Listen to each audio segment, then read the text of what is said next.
sa sainteté. Les puissances étrangères avides de minerais contenus dans notre sous-sol commettent, avec l'appui direct et lâche de notre voisin le Rwanda, de cruelles atrocités, faisant ainsi de la sécurité le premier et grand défi du gouvernement. À la faveur de l'inaction et du silence de la communauté internationale, plus de 10 millions de personnes ont déjà été atrocement arrachées à la vie. D'innocentes femmes, même enceintes, sont violées et éventrées. Des jeunes gens et enfants sont égorgés.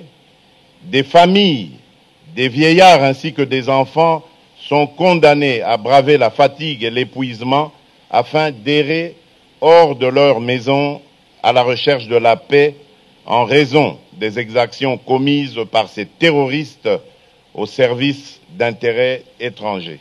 Sur le fait que la République démocratique du Congo assume et continuera d'assumer ses responsabilités, notamment celles consistant en la défense de l'intégrité de son territoire avec l'aide de son peuple.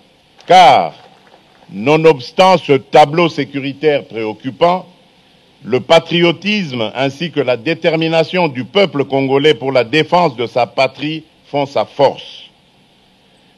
Au-delà de la diversité de leurs convictions religieuses, ces populations demeurent sensibles à votre présence sur le sol congolais et l'écho de votre visite pastorale, tout autant que votre prière sur la terre de nos ancêtres leur apporteront réconfort.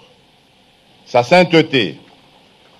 Le deuxième défi du gouvernement est d'ordre économique en lien avec les valeurs de partage, d'équité et de responsabilité. Je suis convaincu que ces valeurs incarnées dans notre agir collectif comme citoyens et responsables politiques peuvent servir de base à l'édification d'une société plus juste et plus humaine.